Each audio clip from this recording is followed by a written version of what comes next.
Welcome to Psychology Today. I'm your host, Ann Morrow. This is a show about bicycling in general and specifically about bicycle safety, but it's generally going to be about bicycling this show. I want to give our crew a big thank you. I always like to do that just in case they try to sabotage me. If I don't thank them, I want to try to cover my bases here. But we do appreciate them. They're all volunteers and they make all the technical stuff happen, so we appreciate that. And I want to thank Northwest Bicycle Safety Council as well for producing the show. And Northwest Bicycle Safety Council just got done with Beaverton Banks and Beyond Bicycle Tour in August. It's an annual bicycle ride that we do to raise money for our organization, which is a nonprofit. We had a great ride, a lot of happy riders, a lot of hardworking volunteers, and I think a good time was had by all. It was a very successful event. And the profits from that event go into our coffers. Again, we're a nonprofit, and you'll see that money at work in our community in the form of helmets on kids' heads. So thank you for your support. And Northwest Bicycle Safety Council is already lining up our schedule for 2016. More bike fairs, more helmets on kids' heads, and we hope that the efforts that we've made through the years have made a difference in our community and just made people more aware of cyclists and made the issue of safety more prominent in people's minds as they ride their bicycles. So again, thank you for your support, and thank you to our sponsors at Beaverton Banks and Beyond for helping us defray some of the costs by chipping in on our event. We've got one guest on our show, and that is Michael Trimble. And we're going to meet him. He's a fellow cyclist, and he's had to overcome some pretty substantial obstacles to become a cyclist, and we're going to learn about that. And I hope that this is inspirational to you. You know, we all face little obstacles, little real or perceived obstacles that keep us off the bike or keep us from doing things that we might want to do. So we're going to talk to him and see how he gets around, and I hope you find it inspirational. And so thank you for joining us on Psychology Today, Michael. Well, thank you for having me. I appreciate you coming all the way out here to the studio. I always like to start with a little introduction, so why don't you just start with a brief who you are and what you're about here. Well, I'm Michael Trimble. I moved here to Portland in June. It was rather abrupt, but very rewarding, I would say. Before that, I lived in Yuma, Arizona for 3 months. As I like to say, I suffered my penance. And then before that, I lived in Pittsburgh for almost 10 years, a little bit more than that. I was born in Russia without arms. Have you ever heard of the nuclear disaster Chernobyl? Yes. Well, that's why I don't have any arms. I was given up at birth, so I never met my biological parents. And I lived in orphanages until I was the age of 8, when I was adopted by a Christian evangelical family. And I came here to the U.S. We didn't really work out too well. We had a lot of differences. So they sent me to 2 Christian boarding schools. I was not a good fit for either of those. But out of the one boarding school is where the dream of biking actually came to be. But after the boarding schools, I came back to Pittsburgh, Pennsylvania, and I was a ward of the state till I turned 18. When I moved out on my own, I got a degree in political science from Duquesne University, or as I like to say, I got a BA and BS. Okay, that's a great summary. So you said that you learned to bicycle pretty much in your youth, like a lot of kids do. No, not really. Not really? Okay. No, what happened was I've always seen kids bike, but nobody really said I could bike, or I really didn't participate in a lot of sports because not having arms is limiting.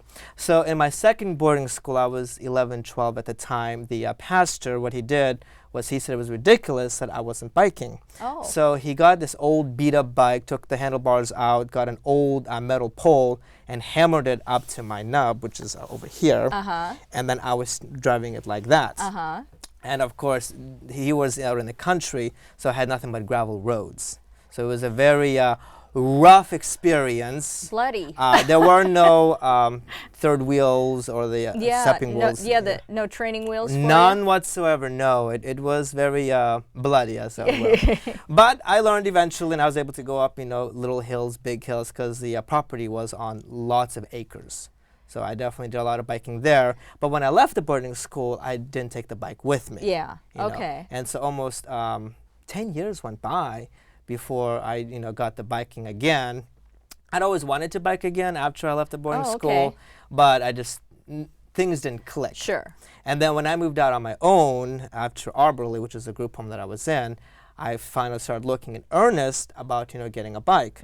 So I bought an Electra coaster brake bike, the ones that they use on the New Jersey shore to go through sand and whatnot. Oh, okay. And then I started looking at bike shops to see if they would be able to modify the bike for me. I had made the design for the handlebar that I would steer with my nub, which is very similar to what the Pastor made. Right. But I never knew bike shops had so many lawyers. I mean, it was ridiculous. At one point, I asked the one bike shop, "Are you in the business of building bikes or litigating?" I was given two responses. Either what I was asking for was impossible, because I had no pictures to prove that I used to ride a bike, Yeah. or that I was a legal liability. So I was finally able to find this bike shop, Maestro Frameworks, Michael Brown in Pittsburgh, Pennsylvania. He worked with steel. And so he was able to hammer out the handlebar for me, and then I started riding in Pittsburgh. So I've only been riding the bike in earnest for maybe less than a year and a half. Oh, wow. Yeah, because in Okay. Pittsburgh, the only time you're going to ride in Pittsburgh is if you ride on the bike trails. Pittsburgh is like Sacramento, but on the East Coast. It's extremely, extremely hilly. Oh, So okay. you can't bike like I do, to like the Right. movies or to the grocery store. You can only really bike recreationally Yeah. in Pittsburgh. Whereas here, there are a couple of hills, but Uh-huh. I can make them up pretty well because it's a single coastal speed, so it's all leg power, no gears, Yes. no shifting, nothing. Right. So at this point, you're a little bit limited that way into what you Yes. can physically do, like anybody on a fixed gear bike or a single speed bike. Well, I kind of realized the limitation very early on when I did try to bike at nighttime. When I first started biking, it was in fall of 2013, I would only bike at nighttime because there wasn't as many cars in traffic. Oh, okay. And I would bike in between the roads and the sidewalks. I quickly realized the sidewalks were a nightmare, and then the roads weren't too far behind, but again, the hills, and Yeah. really debilitating.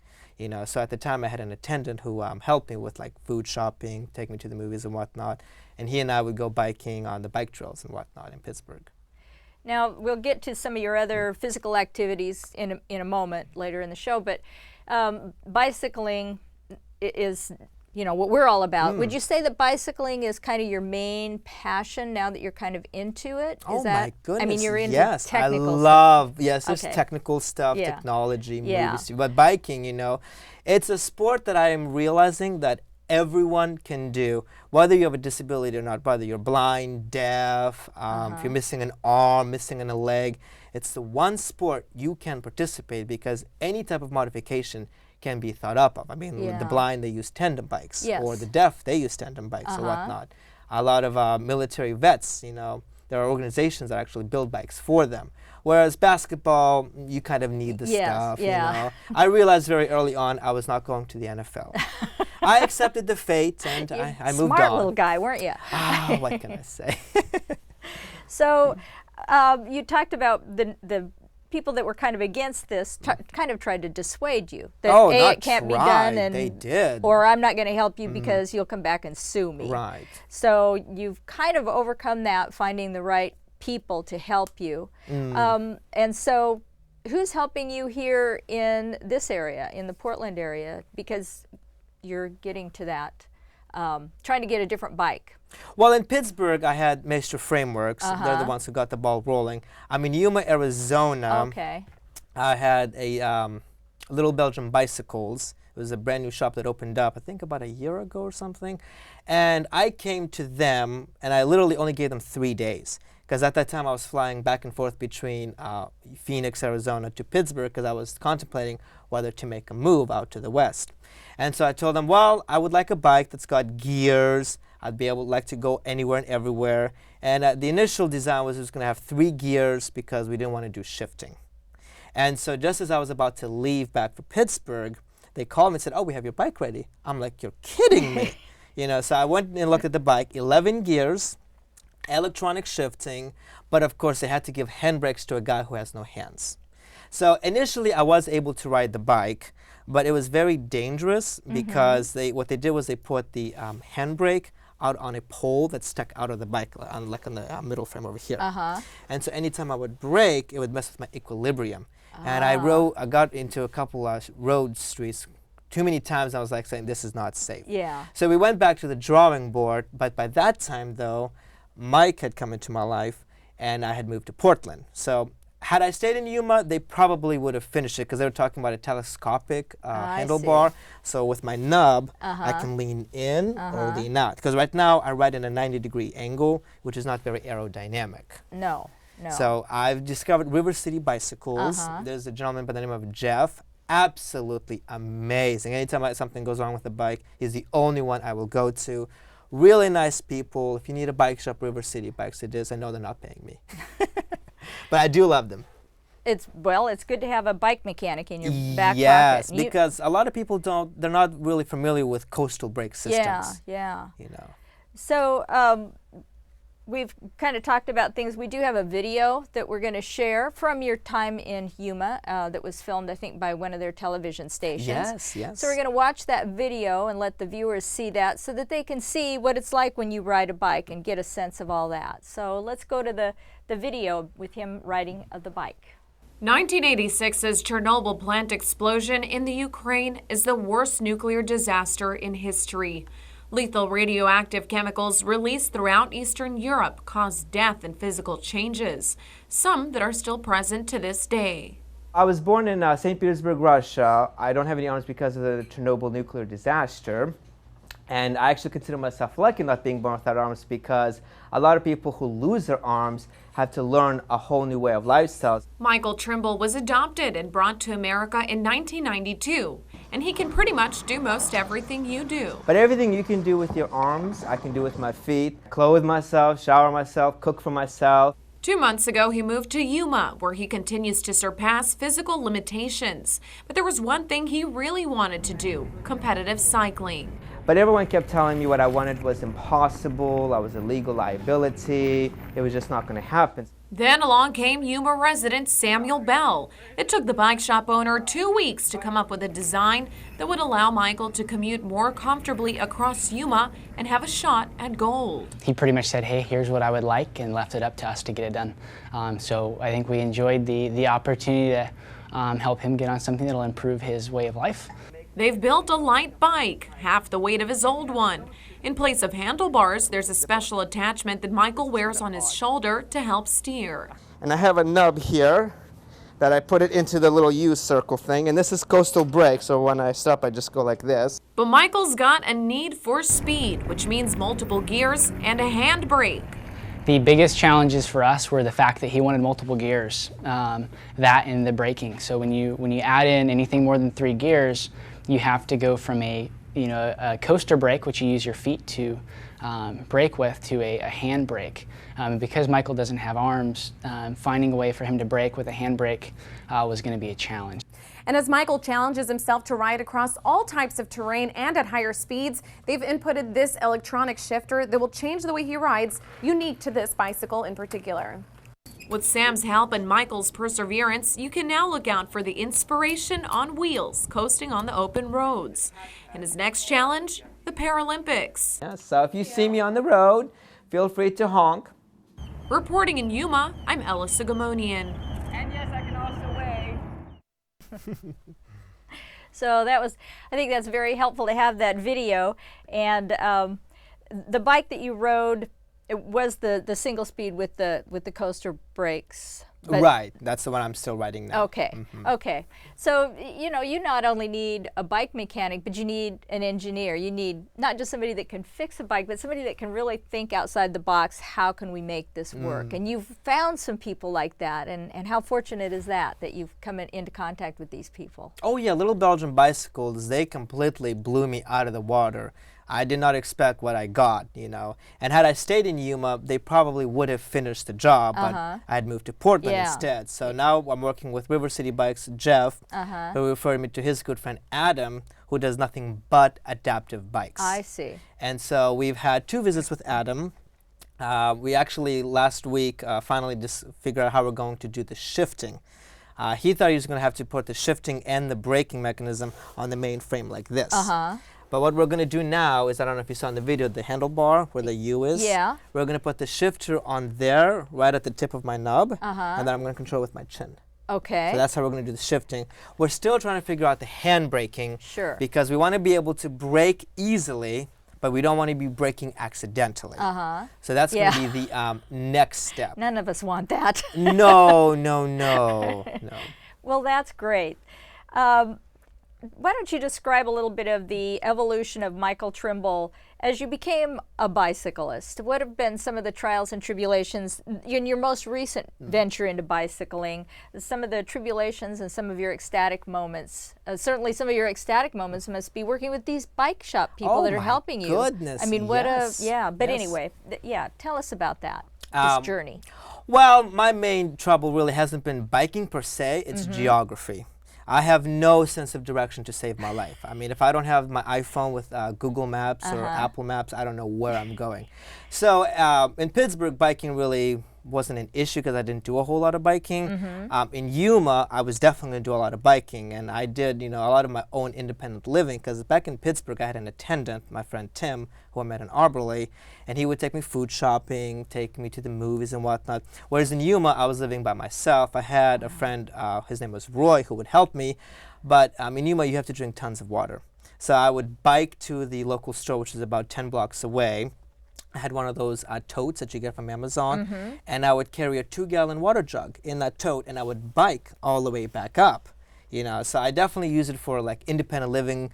Took myself to the movies, food shopping. Really, the bike served as my vehicle. So it took a while learning what roads to take, because some roads, are better traveled than others. Yes. The Yuma isn't exactly bike friendly. They're aware of us, but it was like a love-hate relationship, so.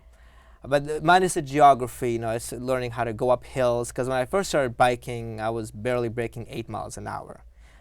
In Yuma, I was able to go from like 8 to 10 miles an hour from Pittsburgh to 12 to 14 in Yuma, and then now I'm going average speeds of 16 miles per hour. So it's been building the endurance, because again, I've only been biking for less than a year and a half. A lot of people are stunned when they find out, because everyone says I bike so fast. I'm like, really, on this 40-pound thing? Because the bike I have now is super heavy. I'm looking forward to the new one. See, yes. See, I belong to the Portland Wheelmen. Oh, as do I. And I hadn't met you, but I'm seeing things on Facebook about how, and people are talking about Michael Trimble, who rides way faster than anybody else, and again, talk about love-hate relationship. They really liked you, but they were a little irked that you were going so fast. I know. John Joy said I was making an honest man out of him. I'm not sure how, but I mean, I definitely enjoy biking. It's lots of fun. It's a great way to exercise. It's a great way to socialize with people. And that's one of the things that biking has really done for me. It's changed my life, because in Pittsburgh, I was more or less a recluse. I really didn't do much, I would work, Tuesday through Saturday, and then I would watch TV the weekend, Dancing with the Stars, what have you. I didn't really get out that much, Whereas in Yuma, I started becoming more social. And in Portland, holy moly. It's definitely, changed my social scene. You get to meet so many people, get to hear their stories. And then, of course, there's the bike that unites us all. Yes. With the one bike to ride us all. That's really good. So, obviously, you're not sitting around feeling sorry for yourself. No. Life is too short for that. So what is your philosophy or belief system that keeps you so upbeat and living life? Well, when life gives you lemons, you make lemonade, When life gives you a bad hand of cards, or in my case, no hand of cards, you use your feet. There's a saying that I like to say, if you don't have it, flaunt it. Or if you have it, flaunt it. If you don't have it, flaunt it anyways, And I mean, sure, I could feel sorry for myself, but what would be accomplished by that? Absolutely nothing. So, we only have one life to live. If you think about it, we won the lottery of all lotteries, but just by the sheer fact that we are here, so. Good. Well, I've never quite heard that statement before. Goodness. That's just, yes. Okay. So, this is a show about bicycling, but I want to talk a little bit more about the bigger you, the more complex you. And we saw a little bit in the video that we didn't see that you swim. That's on one of your YouTube things. I think it's called Swimming Upstream. It's A lot of the titles too, not to cut you off, a lot of the titles to my YouTube videos, I like to make them iconic, you know, like the Barber of Munhall, or Yuma's Big Bowling Disaster, or Feline Airbnb. Okay. You know, clever, catchy titles that And you'll you do still- have those, yes. Yes, yes, yes.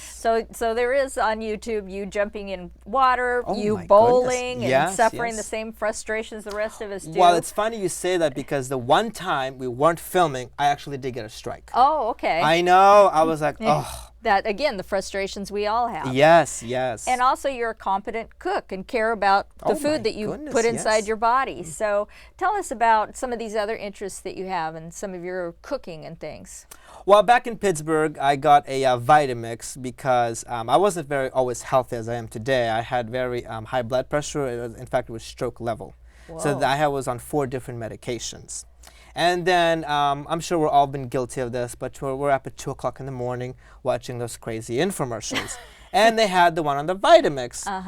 And I'm like, well, okay, sure. Because the thing is, what may take you a minute to do, like chop vegetables or peel a fruit, can take me 5 to 10 minutes because I am right-footed, so I primarily use my right foot, whereas you can use both of your hands, even though Yeah.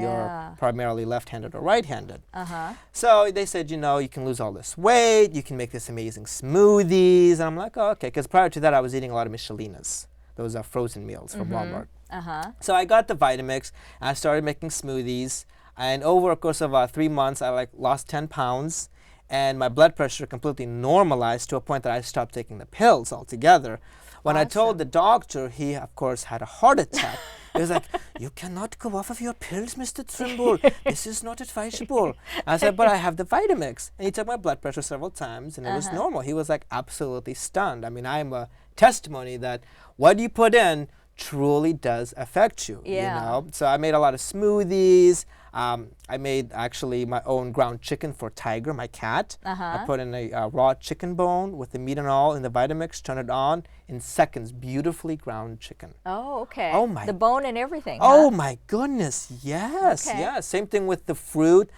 There's more nutrients in the skin of the fruit than there is in the fruit itself. So when I make my smoothies, I put in whole kiwis, skin and all, and people think, well, don't you taste the skin? No. The Vitamix is so powerful, it emulsifies everything. And I've actually seen them do a demo where they put a small chunk of concrete, maybe the size of a golf ball, and they turn it on, and within seconds, it's just powder dust. And that's not Don't do trickery. that. Don't do no, that I at would home. never do that to my Vitamix. No, that thing cost me a fortune. But we saw you cutting up a pineapple with your Yes, feet, so yes. you're very competent. And I put the pineapple in the Vitamix with the skin on. But every bit of help you can get to save time Oh my makes goodness. it more And- likely you'll put good food in your mouth. Right. Speaking of the video, I thought people would be impressed with the fact that I was able to use a knife. But more people were impressed that I was able to put all the chunks in the Ziploc bag. I never expected that reaction, but I was like, okay, yeah, it's possible. So tell us a little bit about your career path. Well, I currently do customer service for Uber. Before that, I was a customer service for Sprint. One of my videos, Inspiration on Wheels, when they Pittsburgh Coast, because I filmed me, I was actually a QA person, and I was supervising over 900 representatives. Wow. Oh, yes. And that was all work from home. There are work from home jobs if you put your mind to it. Ironically enough, all of my jobs I've gone from Craigslist. Which is really, because okay. Craigslist has a bad reputation Yeah. for scams and whatnot. But if you know what to look for, like if you see ads where, make $500 a day, right. So I've done customer service most of my life. I'm very good with people. I actually ended with Sprint as an escalations manager, where I was taking calls from the angriest of the angriest customers who were Oh, threatening to man. sue the company, go on a social media war campaign, and I'd be able to calm them in 5 minutes, and then while they were telling me their life story, I would be triaging the notes. And within 5 minutes, I would know exactly what happened. I mean, I was very, very good. That's why I was chosen for the quality assurance Yeah. program, where it was my job to listen to the worst of the calls by the representatives and tell them what they could have done better.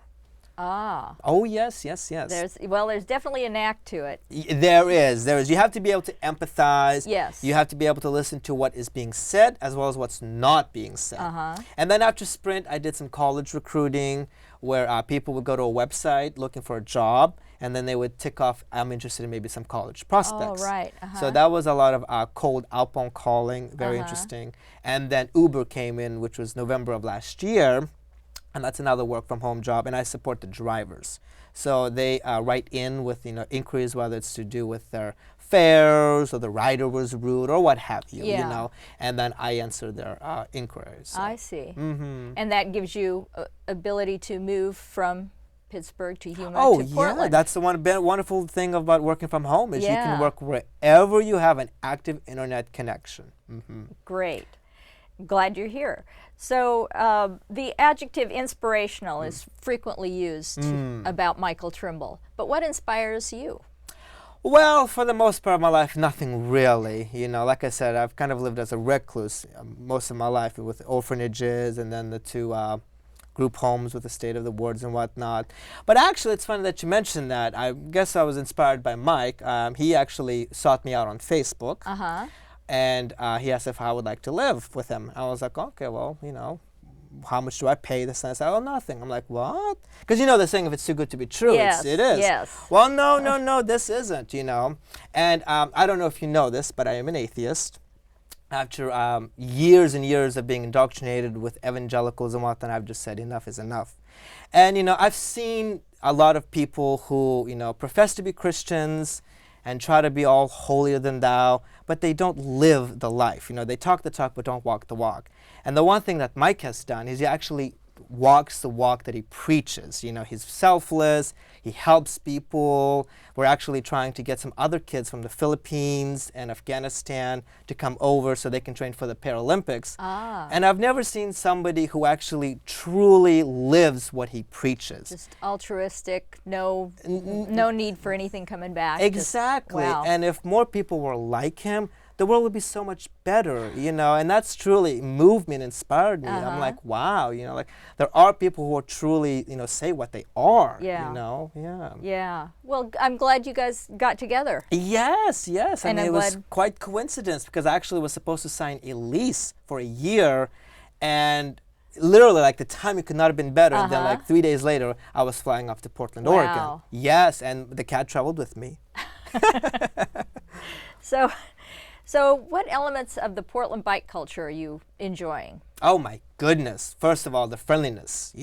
I've never seen so many bike lanes in my life. Not that I've lived all over the world, but in the cities I have lived, Portland is by far the best. The weather has been very nice, but then again, I've been told it's an abnormality and that it's not going to stay this nice. No. But I am not phased one way or another. I plan on biking. Do you have a raincoat? I know, but I do have jackets, Okay. But it's very friendly. For the most part, cars are pretty nice. It's actually funny about the cars. I have this really weird effect on people. When they see me biking, they slow down. Oh. And I've had quite a few people take pictures of me. Actually, when I went to bike this Monday with the bike club, there was this guy that pulled out. He was like, oh my God, you're the man. Woohoo. Yeah, I'm getting that quite often nowadays. So you're getting known around town. Yes. I'm the armless man who rides in Portland. Yeah. And so did you do the bridge pedal? Oh my goodness, yes. My only regret was not doing the 35-mile one. Oh, okay. I did the 25-mile one. Well, that's a good start. Oh, yes, You didn't know what to expect, so. No, well, I expected the worst. Everyone told me it's the worst nightmare you'll ever be a part of. And so I was really, bracing myself to be knocked over, have kids right in front of me. But none of that came to pass. Oh, good. I'm glad. It was so relaxing. It was very nice. Of course, I was looking everywhere to make sure I wasn't being run over. But what I actually did was I had the GoPro camera in front of the bike. And you can see people pointing at me in the background. Oh, funny. I know. And then, of Funny. course, halfway there, I guess because I had it on an arm that was stretched out, the GoPro snapped the hand arm and went flying. Oh, yeah. Oh, the GoPro was fine. Oh, good. Oh, my goodness. I know. Oh, that must have stopped your heart there for a second, though. It did. And unfortunately, it happened in a non-busy area. I know. But they really should warn people because there are quite a few parts that are very, very hilly. Yeah, getting up on those bridges. Well, the bridges, but then there's the one part before, what is it, where you go through the scenic suburban area.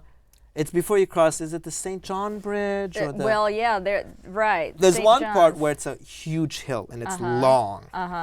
And if I wasn't biking every day, I don't think I would have been able to make it up there. I mean, it was a good workout. I really had a blast, you know. And I'll be doing it next year. Good. But the 35-mile one. Yes, And we yes. need to get more of the Portman wheelmen to join. Well, you probably heard their comments about Oh it. my goodness, they thought I was crazy, you know. Well, so you be the ride leader and get I'll people be to more than sign up. I had a blast. Maybe, you know, the first year is the best year, and then every other year goes bad. I don't know. I don't know. Well, I'm glad you had a good was experience very because it good, really is something to do. It at least is once. with so many people. Yeah. Holy moly. The organization could be better, though, because they had us going on a brand new bridge. Yes, the Tillicum. Yes, and it goes up at a slant hill. Well, you don't have people slow down going up a hill. You know, so there was a huge bottleneck, but once Yeah. we got out and about, and I loved riding on the freeway. Oh my goodness. I felt like I was Jack on Titanic. I'm the king of the world.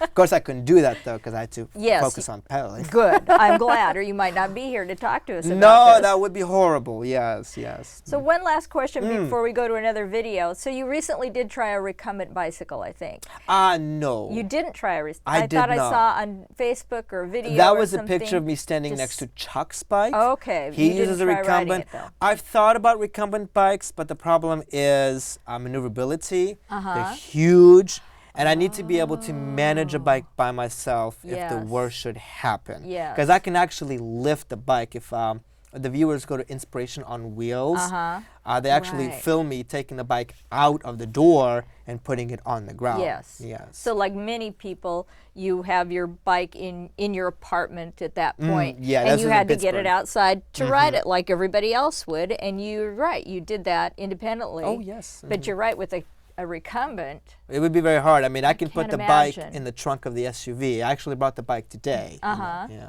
Yeah, okay. Mm-hmm. All right. Well, let's go to a video then, one of our regular videos about bicycle safety. And then we'll come back with Michael Trimble and hear more about his journey in life. With higher fuel costs comes a shift in how we travel. More of us are choosing to bike or take mass transit for some or all of our trips. When buses, trains, and bikes share the road, it's even more important to practice safe driving and safe riding. TriMet bus operators are trained to watch out for cyclists. You can help by following a few simple rules of the road. At Max and West stations, cyclists are not allowed to ride on boarding platforms or in pedestrian crossings. Walking your bike across the tracks is the safest way to enter or exit the station. Look both ways before crossing the tracks. Trains may be approaching in either direction. Be sure to cross the tracks straight on. It's dangerous to cross at an angle or right alongside the tracks.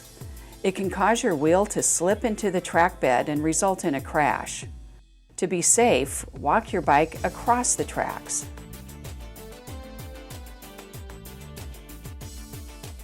Visibility is important when you're riding around buses. Always use a front white light and a rear red light at night, at dusk, and at dawn. And remember, buses have blind spots. If you can't see the operator in the mirror, the operator can't see you. Be predictable. Use hand signals when merging, turning, or changing lanes. This helps bus operators make good decisions around you, such as when to pull out from a stop, when to pass you, and when to make a turn. Ride in a straight line and avoid weaving between parked cars or between the sidewalk and the street. Take the middle of the traffic lane if it is narrow, so drivers behind you will know to move to the left lane to pass. The safest place to be around buses is in front of them. Most important, obey signals and signs. Don't ride against traffic or in areas marked bus only. These streets are closed to bikes and other vehicles. Walk your bike on the sidewalk if you need to. Buses and bikes share the right side of the road and often have to weave across each other's paths as buses serve stops. Buses aren't permitted to cross bike lanes to get into a bus stop until the bike lane is clear. If you approach a bus serving a stop, pass on the left. When you see a stop bus with the right blinker or the flashers activated, That means passengers are getting on and off, and you should pass on the left. When a bus is flashing its yield sign, don't pass. Instead, allow the bus back into the center of the lane. You should even stop if necessary.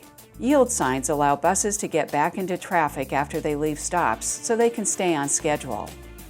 If you have a bad experience with a bus or a train, please let us know by calling 503-238-RIDE or email customerservice@trimet.org. Be sure to note the bus line, location, and the time of day. Working together, we can all share the road safely. Your help goes a long way. To learn more, visit trimet.org/bikes. Thinking about bringing your bike on the bus? It's easy. Here's what you need to know. If you have a compact folding bike, you're welcome to bring it on board. Otherwise, you'll need to load your bike onto the rack on the front of the bus. Most standard size bikes, and even some recumbents, will fit in the racks. Bike racks can fill up quickly during the morning and afternoon rush hour, so be prepared to wait for another bus if there's no space. To be safe, make sure the bus stops completely and get the driver's attention before loading your bike. First, squeeze the handle on the top of the rack and pull the rack forward to lower it. There are slots for 2 bikes. If the rack is empty, just lift your bike and place the wheels in one of the slots.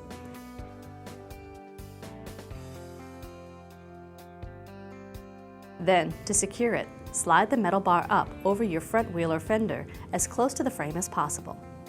Remove any loose items or valuables from your bike. Be sure to remove panniers, child seats, or any object that could block the headlights or the operator's vision. Finally, board the bus and pay your fare. Don't forget your bike. When you're ready to get off the bus, let the operator know that you need to get your bike. Exit through the front door if you can. Again, make eye contact before you step in front of the bus. Slide the metal bar off of the wheel.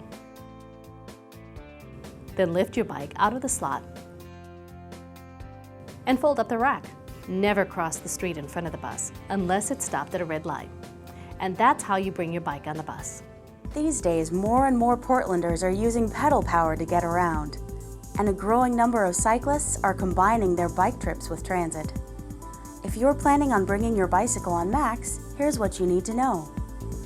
TriMet only allows single-seat, 2-wheeled bikes on board, or recumbents and electric bikes the size of a standard bicycle. Trailers are not allowed.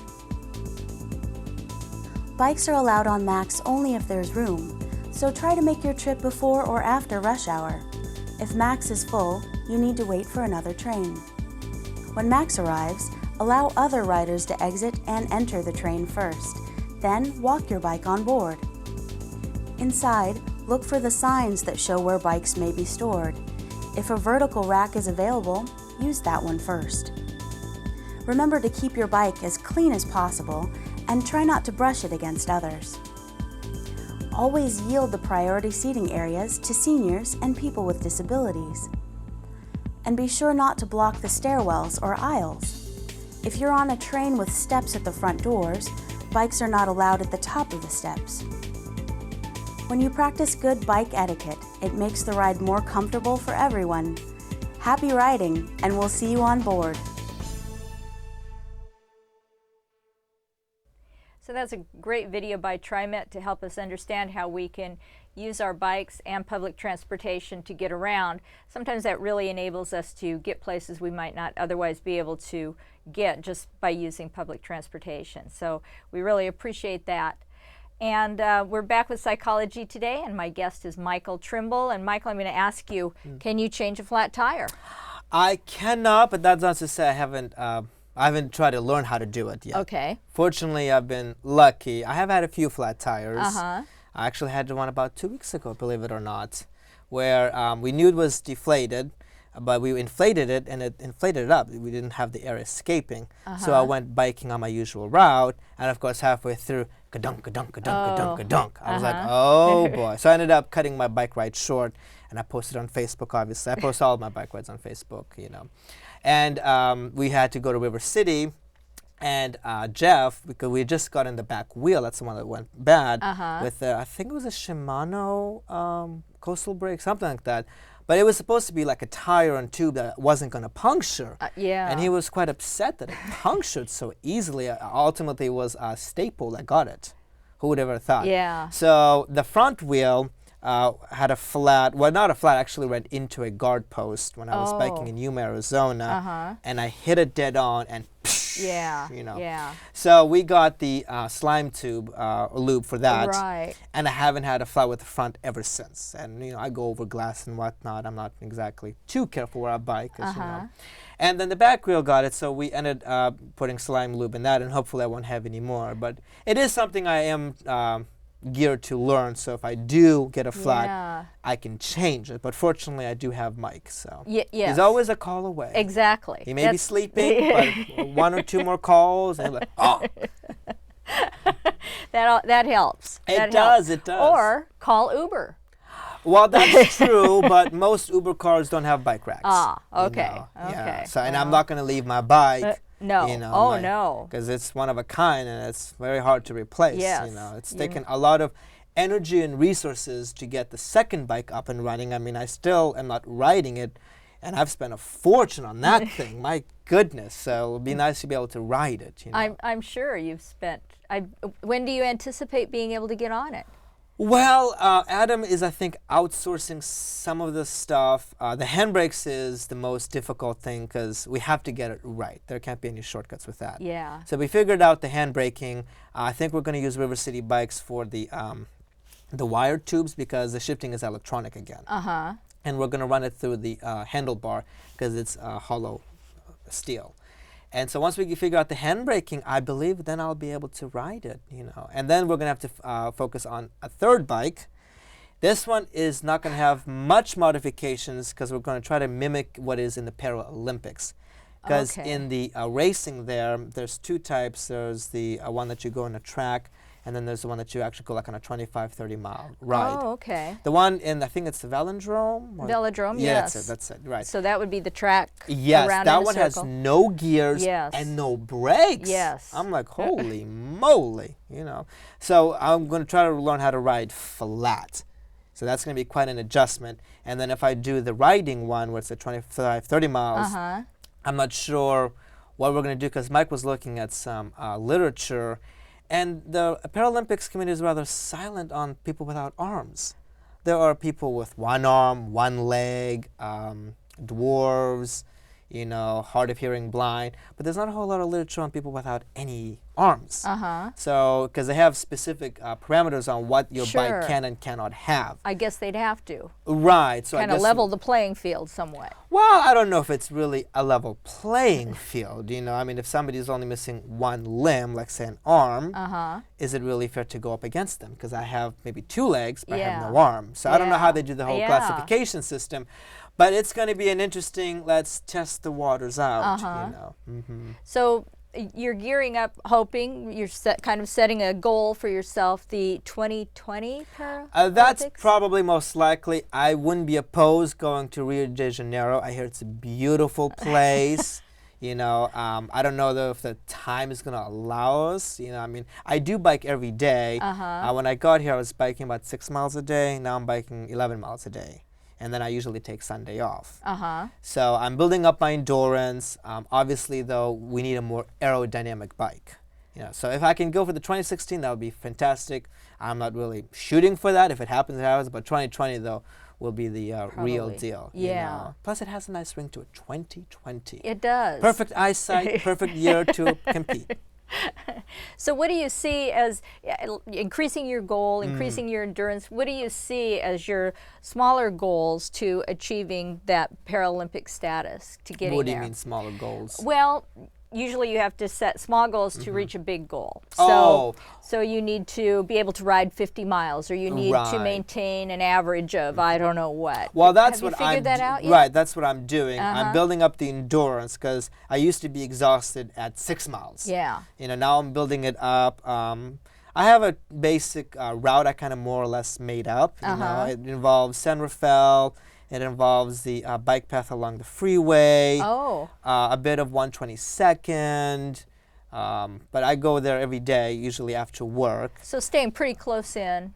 near Well, home? I'm slowly expanding Yes. the circle, you know. My best time has been 11 miles, I think, like at 40 minutes. You know, so I go from anywhere between averaging, well, if I'm going in reverse, where I'm going uphill most of the time, I'm hitting between 15.5 and 16 miles per hour on average. If I'm going in the other way, where I'm going downhill, it's 16.5. I think the highest I've had is 16.7. I'm not sure how much faster I can go on this bike because, again, it's against me, you know. Yes. But I never thought I'd be hitting 16 mile per hour speeds on this bike either. I bet. So it's probably realistic I can hit 17. But the goal is to be able to bike a lot. Yes. Last week, I decided to do my own bike ride. I rode from 162nd and Halsey to Boring and back. It was 25.8 miles in an hour and 37 minutes. So I was like blown away. Yeah. I couldn't believe it. I was Yeah. like, holy moly. And I think that more mimics what you would be doing in the Olympics if you did the long ride. yes. So I want to be able to bike at a good speed, you know, without tiring myself out, learning how to manage water, because it's not like I can just pull up to a water fountain and fill up my Yeah. Camelback. You know? Yes. Yeah. Yeah, I'm not sure. Well, that's those are all things you'll have to figure out, I guess. Well, that's what I've been doing ever since, you know, Yeah. arriving here in Portland. Yeah.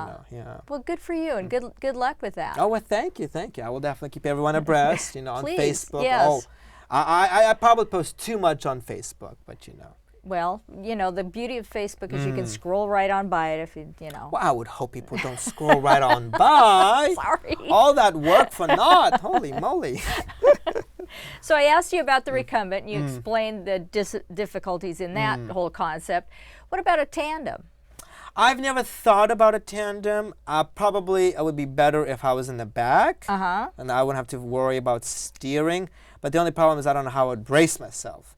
Because with the handlebar, I do lean in a lot. It really does Yes. act as a brace. Yes. Unless we did like a recumbent / tandem where I was sitting like this. There you go. But then you'd Okay. have to customize the entire tandem. Yeah. You know, so Yeah. I've never thought about it, but I mean, if somebody is needing leg power, I've got the leg power. I'm hearing that you do. Yes, And that's 'cause- what the person in the back does, is the stoker stokes. Oh, I'll be stoking the fire for that one. Yes, because I go up hills. I mean, I Yeah. don't think people realize how much more I have to work because I don't have gears. You know, Yes. so when I go up hills, it's all leg power. There is, I mean, you still have to bike even with gears, but it really helps. So I think I've got my bike in a low gear. I have trouble sometimes starting bike, like once I stop. But once I get going, I'm fine. You know. Well, and we talk about when you're riding uphill, and you get your arms and your upper body kind of involved, and I don't know, you In don't my have that. case, I don't. I Yeah. can push against the handlebar. Sure. I can lean in slightly, but again, there is that limitation. You Yeah. know, and I can't stand and pedal. You know, that's the one thing I still cannot do. Which- So if we could figure out how to do that on the new bike, that would be fantastic. But you know, you can't get everything you want in No, life. You know? no. Yeah. Good, yeah, all these little things that I hadn't thought about. I mean, the standing isn't essential, but it's, number one, it gets you off your bike seat, so comfort-wise, it kind of Right. gives you a break. And it does use different muscles to give your regular leg muscles a break, too. So, Oh, right. So you maybe don't have those advantages. No, but I mean, the leg muscles I am using, they Yeah. definitely get a good workout and a good tear up, as they say. You know, Mike did replace the one seat I had because I had what you call a granny underpants seat. I mean, it was humongous. There's no other way to put it, you know. I beg your pardon. I'm a grandmother. Didn't mean any offense, but it was huge. And he said that I was losing a lot of momentum No because doubt. I was biking against it. Yeah. So he got me this really skinny one that even my cat couldn't sit on, you know. And cats have impeccable balance. So at first I was very, very sore, you know, but I've kind of learned to live with it. Oh, you know. good. If I do go on a very long ride, at the very end you start to feel it. Yeah. But I definitely noticed the bike has improved. The other thing we've done is replace the tires, so they're slightly thinner. Because the ones in Inspiration on Wheels were very thick. They weren't mountain thick, but like in between. Yeah. So it sounds like you need a fleet of bikes, because you're you're going to need one for the track, and you're going to need a rain bike. A lot of us like to have a rain bike with fenders and things for winter.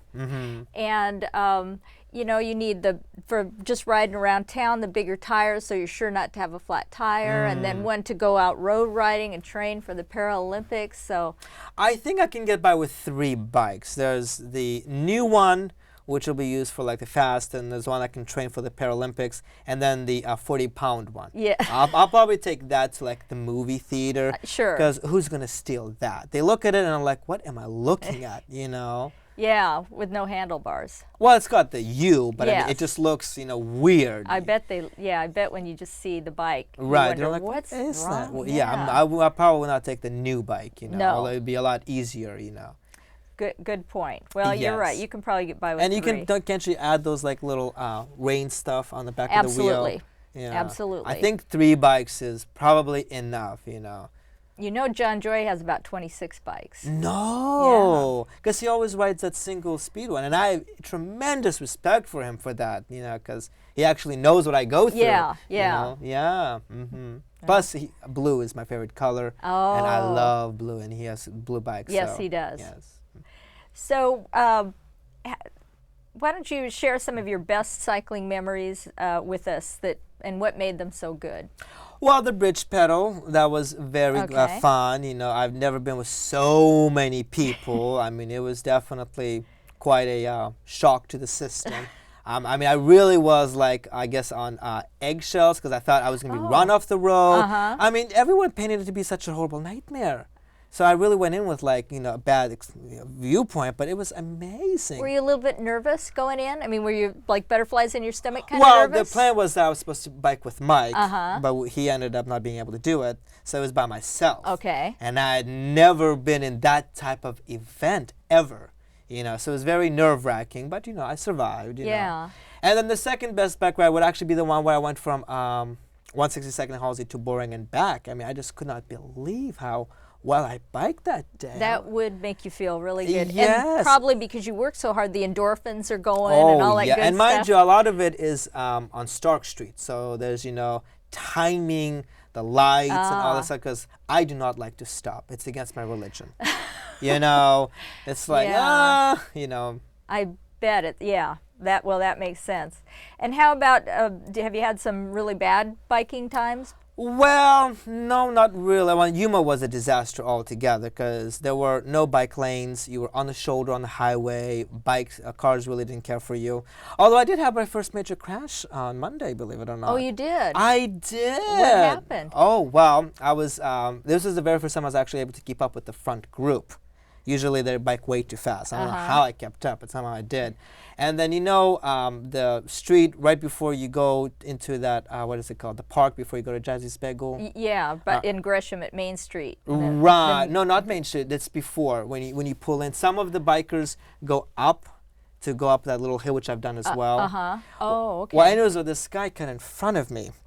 And there were bikers on both sides of me. Usually I'm either in the left lane or the right lane, but I was in the middle, and he cut in front of me. Our wheels actually touched, and I didn't have enough time to react, so I didn't hit it straight on, but like this little part over here, where the back completely fell off the bike. These 2 iPhones just went flying. How they're not cracked is beyond me. My goodness. But yes, it was a hard tumble, you know, and of course everyone stopped, you know. I was like, oh boy. But everyone was really nice to help me back up and everything, you know. Good. Yes, so that was my first major crash, if you will, you know. Well, I'm glad you're okay. Well, they say in biking it's not a matter of if, but a matter of when. That's true. You know, so hopefully I don't have another fall for another year and a half. Well, we've only got a few minutes left. What are some of your other, now that you're in Portland, are you kind of figuring out some other biking goals? Like, might you do Seattle to Portland Bicycle Classic? I would like to do that. I think we may be doing the September 27th bike ride. Where is it hosted by? Boy, there's a Harvest Century, a Peach of a Century. It's one of those. Okay. There's quite a few, Yeah, you know, but there probably are. in that. And to more, you know, biking events, you know, gear up for the Paralympics, you know, just, you know, bike, you know, whatnot. Getting those distances in. Yes, that's going to be probably my next goal is long distance rides. Well, and a lot of those event rides, like our Beaverton Banks and Beyond, have what they call SAG vehicles, support and gear. So worst case scenario, you get picked up. if you have a flat tire or something like that, they pick you up and maybe take you to the mechanic at the next rest stop if that works, or back to the start if you really can't finish the ride. So that's good going in because you do pay to do the ride, but you get some real nice perks to help well, you. yeah, I've noticed that they're pretty expensive. Yeah, and that's why. Because and yeah. usually most of them are raising money for different organizations as well. You'll find all this out by belonging to Portland Wheelman. Yes, yes, I am looking forward to it, absolutely. So just briefly, how would you encourage somebody else with disabilities to get out on their bike and give it a try? Well, you're not going to know if you like it or dislike it unless you try it, you know. You will fall, so get that out of the way, embrace yourself, and then just have fun, you know.